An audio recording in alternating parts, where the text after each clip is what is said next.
হসপিটালে ভর্তি হতে হয়।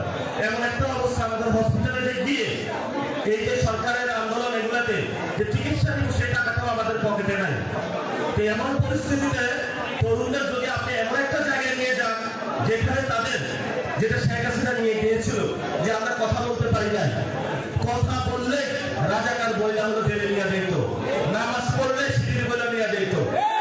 এবং আমরা চাইছি হলো চাকরি, ওইখানে চাকরি দিতে হলো ছাত্রলীগের, চাকরি দিতে হলো যুবলীগের, আওয়ামী লীগের। আমরা কিন্তু খান খান করে দিচ্ছি হলো তার রাজত্ব, এখন হলো ইন্ডিয়া পালায় আছে।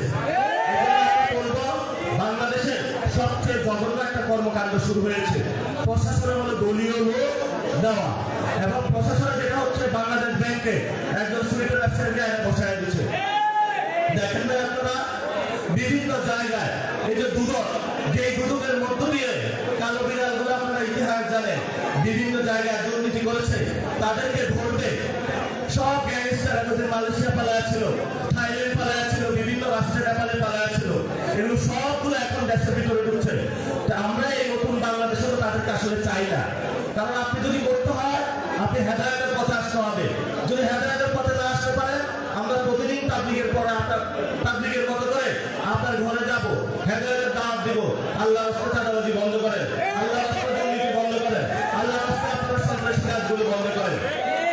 আমরা এখন আপনাদেরকে ডাক দিয়ে যাচ্ছি, সংশোধনের সুযোগ দিচ্ছি। আমি শেষ করছি, যদি সংশোধন না হন তাহলে আপনারা ভয়ঙ্কর পরিস্থিতি কিন্তু তরুণদের মোকাবেলা করবেন।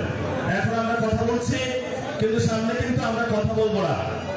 আমাদের এখন মুখ চলতেছে, সামনে সবকিছু চলবে।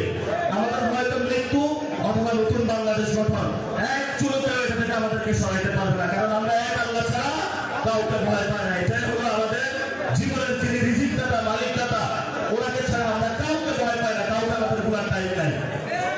এই যে এখানে প্রধানমন্ত্রী শ্বশুর বাড়ি নাকি সিলেটে, আপনারা সিলেটের মানুষ অনেক সৌভাগ্যবান নাকি দুর্ভাগ্য জানি না।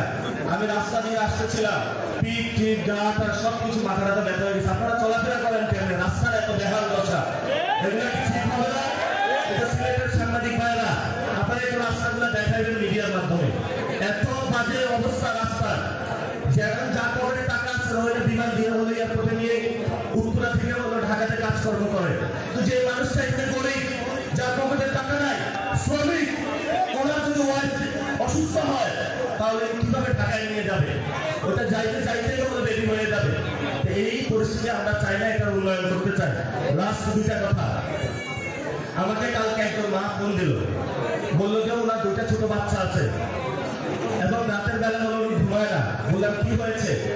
বললো যে আমি যদি ঘুমাবো, বাংলাদেশে যেভাবে ধর্ষণ বেড়েছে, আমার সন্তান অনেক জন্ম দিয়েছি কষ্ট করে, বড় করছি অনেক কষ্ট করে, বড় লোকদের অনেক নিরাপত্তা আছে, সিকিউরিটি গার্ড আছে, সিসি ক্যামেরা আছে, আমার ঘরে কিছু নাই।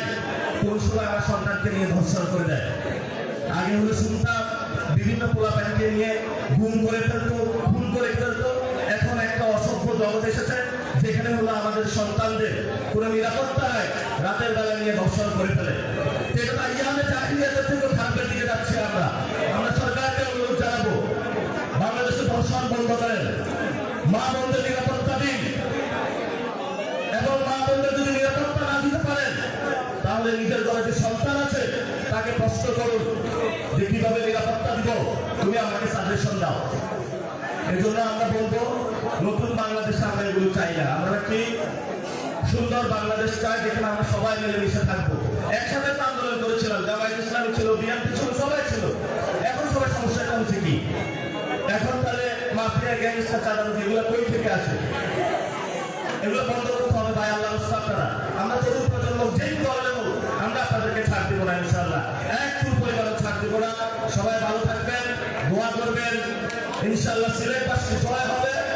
সিলেটে আমার যেভাবে শাহজালাল বাংলাদেশের মধ্যে শাহপরানরা যেভাবে ইসলামের দাওয়াত দিয়েছেন, নতুন বাংলাদেশ গঠন করেছেন, আপনারা তাদের উত্তরসূরি হয়ে নতুন সমাজ গঠনে নিবেদিত হবেন।